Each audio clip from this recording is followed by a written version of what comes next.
Here we are again on Yonkers Voice, and today we have two special guests, Sean and Stella.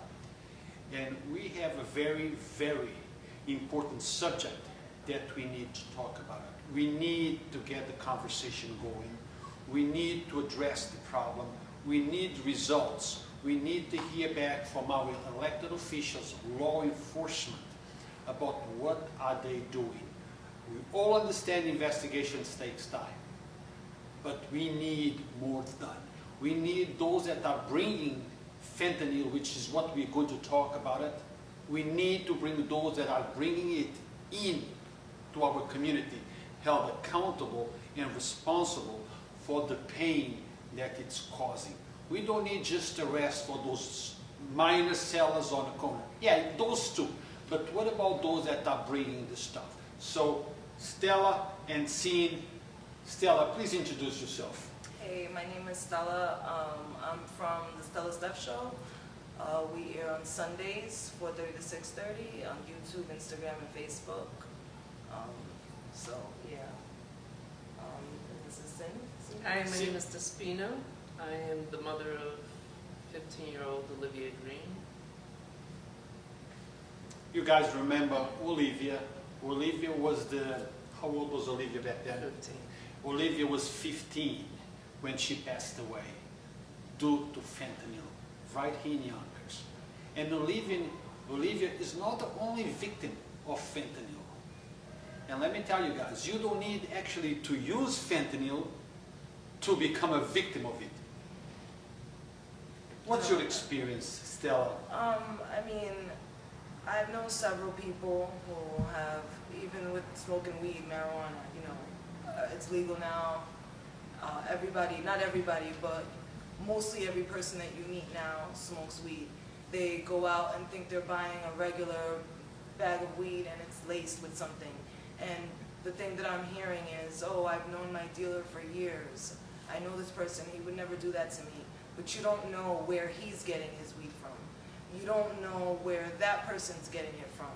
Not even that, but some people are thinking they're buying cocaine, and it's not cocaine. It's laced with fentanyl. They're taking a bump of it, and 5 seconds later they're dead, because it only takes, it's like 3 grains of salt. That's all it takes to kill someone. So, you know, I lost my brother-in-law on Christmas Eve this year. So instead of my family being together and celebrating the holidays, we were planning a funeral instead. You know, Stella, it's never a good time to lose a loved one. Never. But when you lose a loved one, Christmas time, New Year's Day, birthday, it's double as difficult.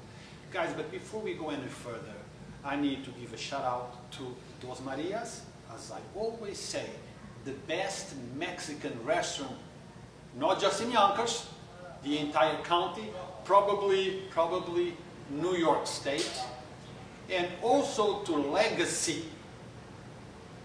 371 Warburton. Guys, you have the sound on, you need to take, okay, 371 Warburton Avenue. Go there, great stuff. See Gus, tell him Yonkers Voice sent you. Let's support our local business. Actions, not words. We need to do more than just talk about supporting our local business. We need actually to support our local business. Back to the business that we are talking about.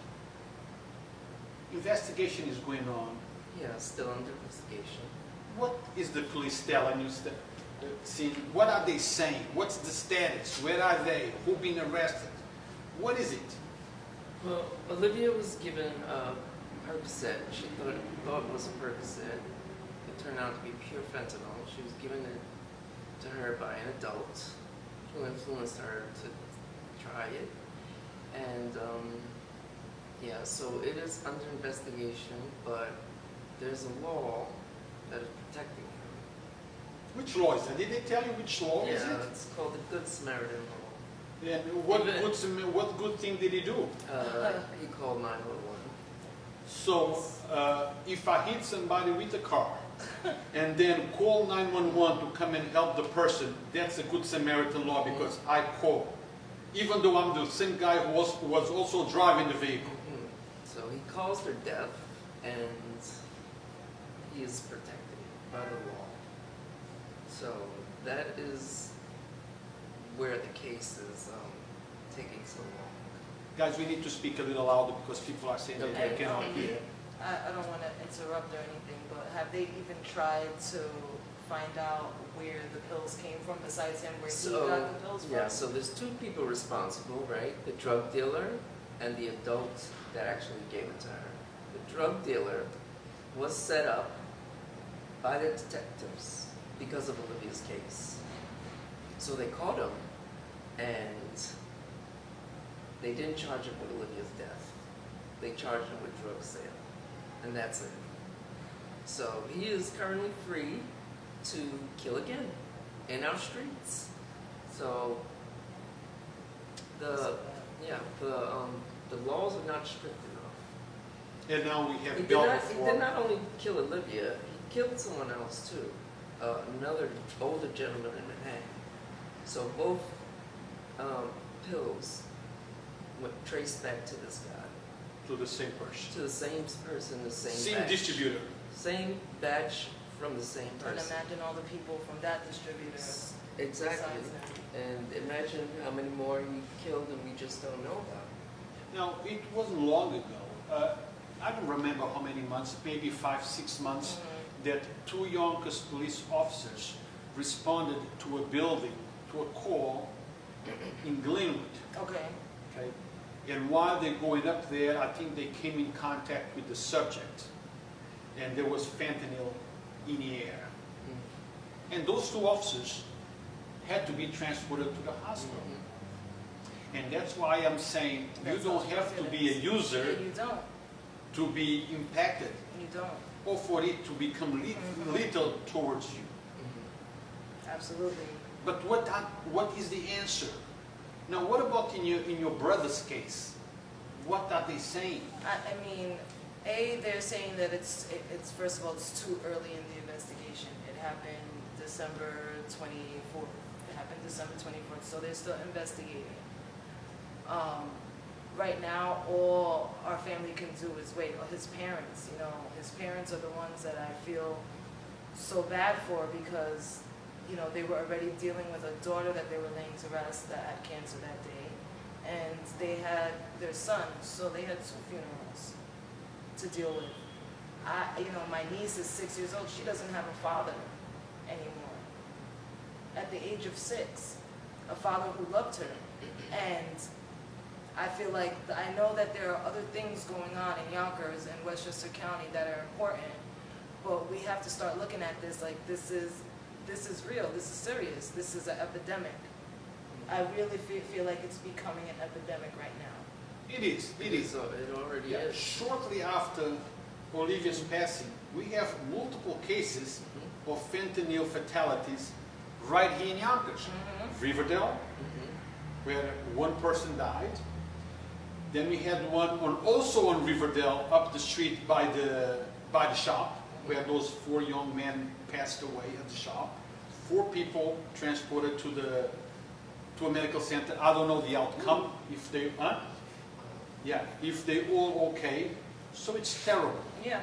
So what do we need to do? If you had here a senator, an assemblyman, a legislator, what would you suggest? What do you think needs to be done? They need to make the laws stricter. These drug dealers get away. They get a slap on the wrist, and they should be charged with murder. These are not accidental overdoses. These are murders. Olivia was given a Percocet. She did not die from Percocet. She died from fentanyl poisoning. She did not overdose. She was poisoned to death like a rat. And there is nobody being charged with her death. Well, But this was a murder. let me play devil's advocate for a second. I'm a distributor. I give a guy on the street some stuff to sell. The guy on the street thinks that he's buying something, and it turns out to be something else. But I did not sell that to anyone on the street. Could I argue? Well, I really didn't give it to your daughter. That guy. That's why I say I think that the distributor, they need to really start putting time and effort into finding out where it's coming from. The same way when somebody dies, if there's a car accident, somebody gets shot or stabbed, there's CCTV everywhere. There's cameras everywhere. They can go into people's phones and contact phone companies, go into the cloud and find out what phone number they called, who they spoke to, check cameras, track things down. I just feel like they're not putting in the same effort because of the way the person died. Because these people are looked at like drug addicts, junkies. So I feel like the same effort isn't put into it as if, I'm sorry, but as if the cop that got hurt the other day. Well, you know what? I agree with you because look, if I am on the street and somebody took me to that street to rob a bank or do whatever, and I commit a felony, and because of that felony, somebody died. Okay. The guy who took me to that bank, who parked the car across the street, can be charged with the death as well. Okay. So if the distributor gave that drug to somebody who sold that to your daughter or gave it to your daughter, then they both should be charged with the same crime. Because he was the trigger of that. Both of them. And these drug dealers, they're aware that they're selling counterfeit stuff. They know. And some of them don't, too. Some of them don't. Honestly, some people are under the impression that they just bought an ounce of weed or a pound of weed from someone to resell. They don't know that it was sprayed with fentanyl. But you they know, have still, no idea sometimes. you shouldn't be selling a pound of They weed on the shouldn't. street No, they anyway. shouldn't. No, they shouldn't. And this is why I'm saying that there has to be something done so that these things do not happen anymore. Now, let's talk about the other side of the coin. Yes, your daughter is deceased. Your brother is gone. The impact on the families, the pain that he leaves behind. I see you all the time. You just started a new page that is dedicated to that. I saw those pictures that brought tears to my eyes. You at the hospital with your daughter. Okay, those images were necessary. Yes. Because one thing is me reading about it, and another thing is me seeing the impact that caused. You know, I have been with you a few times, and I feel your pain. So let's talk about that impact that it leaves behind, you and your little niece. So how do you deal with it? You know I suffer bad. You follow me? Yes. I suffer very bad. And the way she died is not who she was when she was alive. She was a little girl. She still played with Roblox. She still played with Frozen toys. And she died from a drug. So it's so difficult for me because she did not deserve that. She died from deception and greed. So that's what it is. Yeah, really. and so I can't heal because I have to visit her at a graveyard now, and that's not where she belongs. So it has impacted me I'm sorry. very bad. No, I feel sorry. She didn't suffer from drug addiction. She wasn't a drug user. She made a mistake being influenced by an adult who knew better because he lost his loved one from an overdose. So he knew the dangers and still encouraged Olivia to take it. You think he knew? Oh, he knew. He is a drug addict. And he wanted to take advantage of Olivia. Because, you know, what I heard on the street was that possibly, okay, I'm not saying one way or the other, okay, and I don't have my mind made up, we're just having a conversation to, you know, transfer the pain and the impact of fentanyl. So I'm asking questions that other people might have. I heard that maybe Olivia had a headache and and he gave her some type of a painkiller in order to alleviate her from... Sounds like a good cover-up. No, there was none of that. There was none of that. No. He just encouraged her to take pills because that was his lifestyle. And Olivia was naive. She was young. And I don't know what made her take it. Maybe she thought she would look cool in front of this older guy who might have been interested in her. And she took it just to fit in, to look cool. But she didn't have a headache. She wasn't sick. That's not the reason she took it. So guys, you heard it. If you have children of that age, they can get peer pressure. Be careful. Talk to your kids. You know, explain the situation. Let them watch this video. This is real pain. This is not scripted. We didn't speak about it before we started this interview.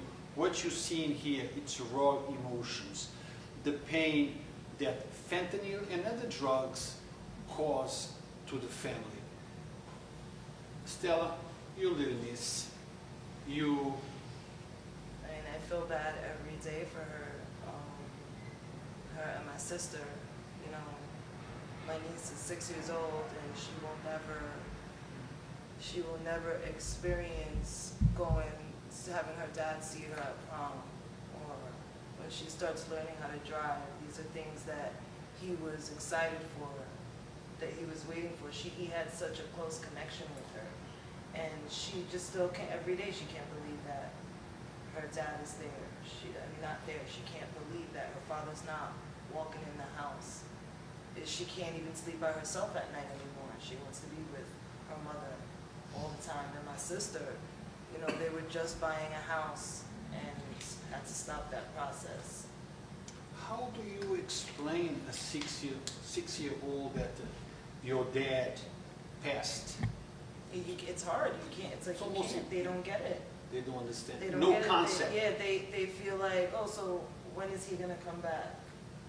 He's gonna be gone for a little while, and he's gonna come back. Like, they don't understand what death means. Exactly. It's forever.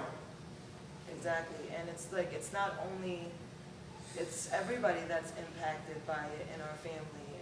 You know, I haven't done my show since the funeral because I don't feel the same anymore. Like, deep in my heart, I feel like there's more important things to worry about right now than doing my show. And I know I have to get back to that, but it's just, like, I miss my brother-in-law, and I want to know what's going on. I want to know why at his funeral, none of his friends showed up. All of his friends that he gave rides to and that he was talking to that night that he passed and that morning, where were you guys? I want to know where everybody went. Now, in Olivia's case, she was not, you know, addicted to it. Now, in your case, did your brother had, not that I'm putting any blame, but he was an adult. He was an adult. Okay? What, did he had any drug problem, and that day he unfortunately took something that was fatal to him? Unfortunately, we come from a society in Yonkers where we grew up around the growth of pills, around the time that Percocets and Vicodins were popular. A lot of my friends that I went to school with, a lot of people I grew up with have passed from overdoses to heroin. And I'm not ashamed to say I've been clean for 15 years. So this is why I speak about this and why I'm so strong in talking about this, because a lot of people are affected by it. So many people are affected by it, not just you and your brother and your sister, but people around you. People around you that you've seen day to day in your life are affected by the loss of this person who is no longer here because of something so stupid. Something so, not stupid, but come on. If somebody doesn't want to take fentanyl, if they're going out there to get cocaine, they didn't ask to die from another drug that they didn't even want to take. Now, I don't know how much of this is true, but I asked somebody who knows about drug addiction, law enforcement, fentanyl much more than I do. And I asked him, I said, why would any drug addict take fentanyl?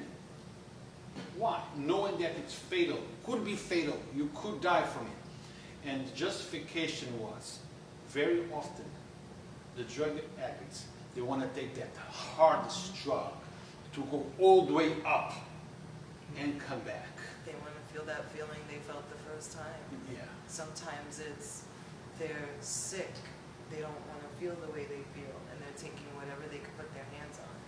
They're taking whatever's cheap at the moment, whatever's available to them, whatever they have access to at that moment, because they don't want to feel the way they feel. Or sometimes it's just depression. Sometimes people don't have anyone to talk to. See, lots of people are watching us. Moms, dads, sisters, friends, who have children the age of Olivia. Talk to them directly. What do they need to look for? What do they need to pay attention to? I know there is certain things that we cannot do. We cannot be with our children 24/7. Okay? There is sometimes we raise our kids in the best possible way, but things do happen. But sometimes we can avoid it, we can prevent it, or perhaps minimize it. Now, what recommendation, what suggestion would you tell those that are watching us to look for in order to prevent another Olivia? See, I had no signs, because like I said, Olivia, that wasn't her lifestyle. So there was nothing to look for. No, not in your case, but sometimes there is things that happen to me, but then I look back and I say, oh, the sign was there, or I could see it. Yeah. You have to be up under your kids, and because they get it from friends, and they get it off of Snapchat. Snapchat is like a #1 place where children are getting these drugs, and it's sold, and the message disappears, and nobody gets caught. So yeah, it's untraceable. So you have to talk to your kids and monitor the social media, and just warn them about fentanyl. When Olivia died, I never even heard the word fentanyl before. So I had no way to warn her about this drug. So I found out what fentanyl was the day she died.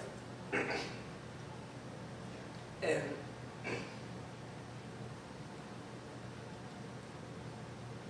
I had no way to warn Olivia. I warned her about weed, and I warned her not to take weed from anybody, but I never warned her about the dangers of fentanyl. Before we go further, I have to give a shout out to somebody who we both know, somebody who was with you and I the day that, that's okay, we pick it up, the day that we went to the funeral home to make arrangements. Okay. Lorraine Lopez. Lorraine, thank you for logging in. Thank you for all the help that you gave. Yes, thank to you, see Lorraine. that emotional support, it's important, the hug, it's still being felt. So thank you. Lorraine Lopez, community leader, emotional supporter, thank you. What about you? What recommendations, suggestions do you say we can take? Not to eliminate, because no one can eliminate, but perhaps minimize. Perhaps we can talk to somebody. Perhaps we can call somebody. Perhaps we can ask them to please go for a rehab. What would you say? Just to be informed and keep people informed. Just to let everybody know that if you're feeling depressed, you need somebody to talk to. If you don't feel right, you feel like you're going to relapse, there's so many outlets out there. You can go to online, there's therapists you can speak to, you don't even have to leave your house. And those help because I use it for myself. Somebody who suffers with depression, on a daily basis. You know, talk to a friend. Sometimes, you know, my good friend Jeff, who's actually sitting here, the other day, he even said to me, sometimes it helps to speak to somebody that really doesn't know you that well. Just talk to someone, let them know what you're going through, because just getting it off your chest will stop you from leaving the house and putting something in you that you don't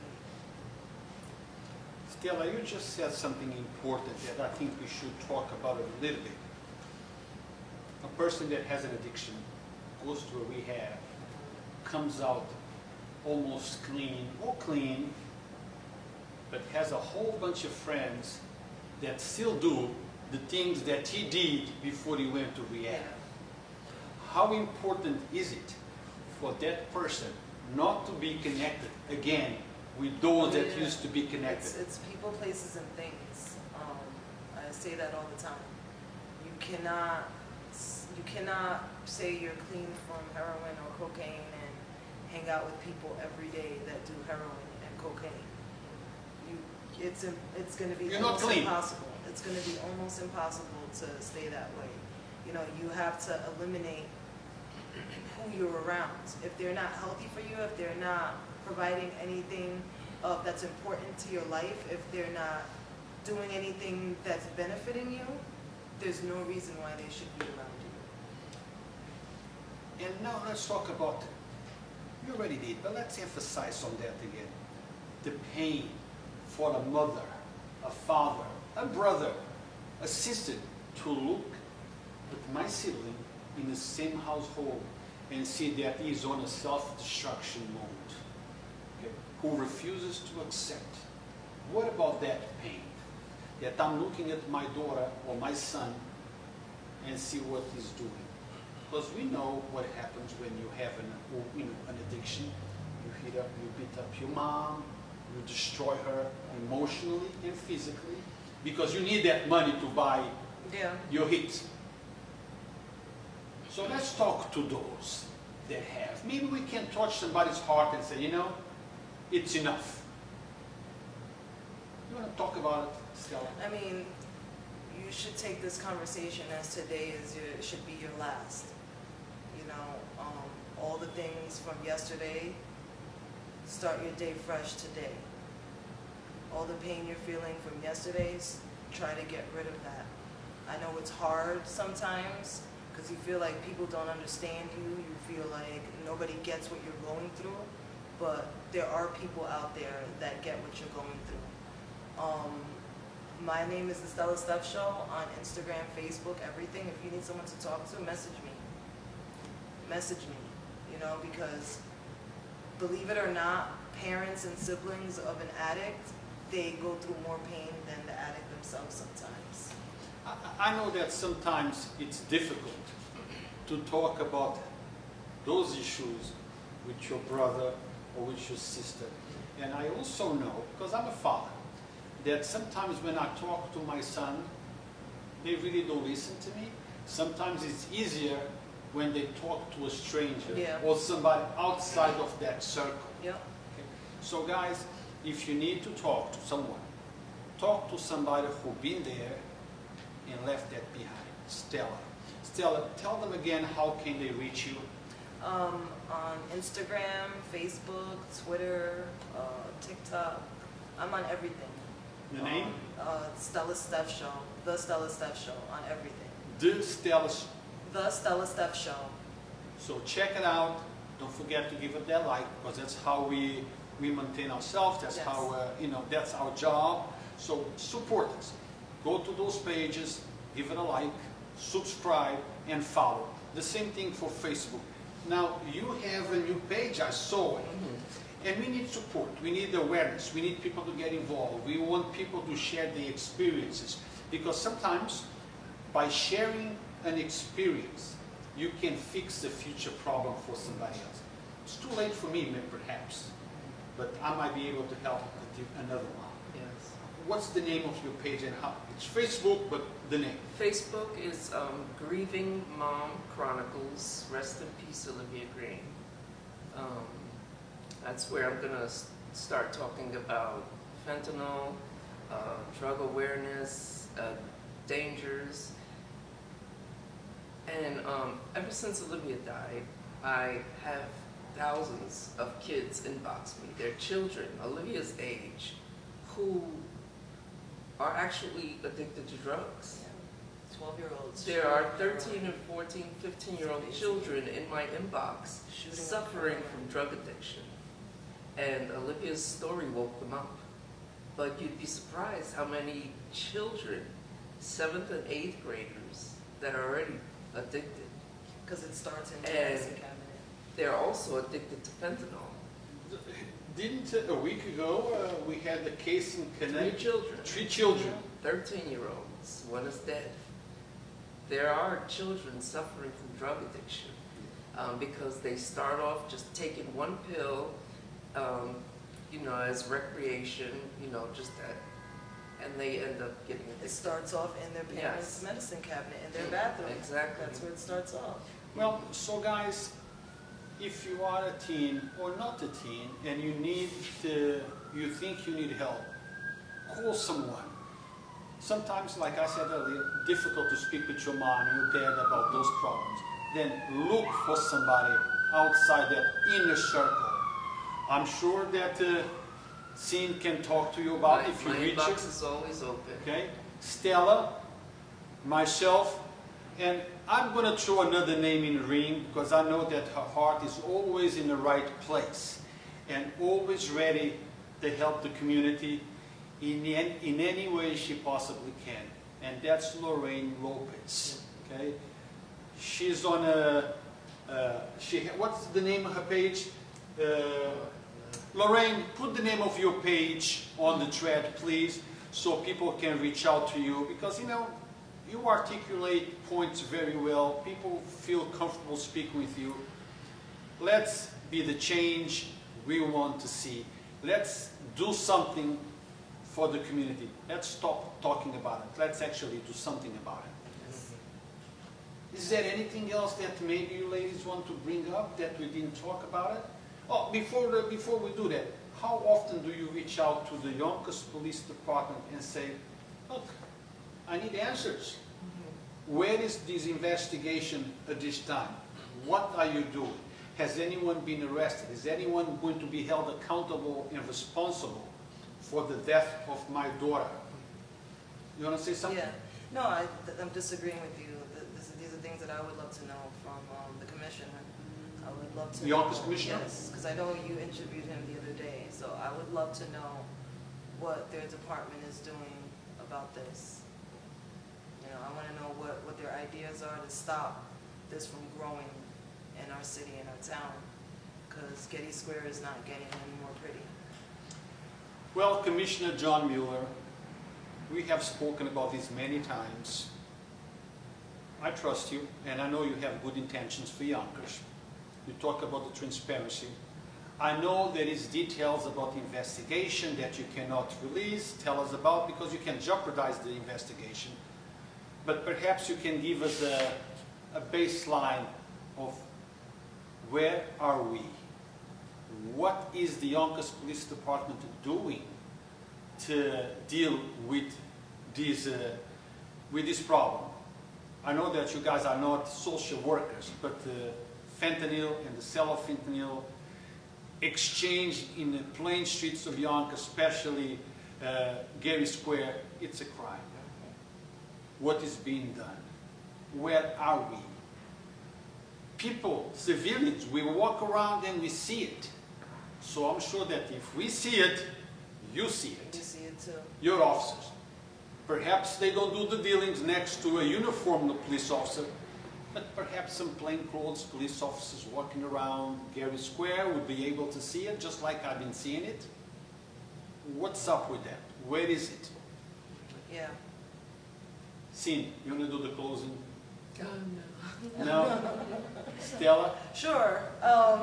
Thank you guys for watching. I just wanted to say a quick shout out to It's the Wave Media, Jeff Salazar, who's here doing videos, my brother Louis, who always comes to support me. Rest in peace to my brother Christopher Vanzo. Francine and Vic Vanzo, you guys did a great job raising him and all your other kids, so just want to let you guys know you guys are amazing. Thank you, guys. Before I go, thank you to Dos Marias, 200 New Main Street in Yonkers, New York, the best Mexican restaurant in the entire tri-state. Okay? Taco Tuesdays, karaoke Wednesday to Fridays, good food, good ambiance. You can bring your entire family. And thank you to Legacy, 371 Warburton Avenue. Go there and check that stuff. Great products, great guy. Do more than just talk about supporting your community.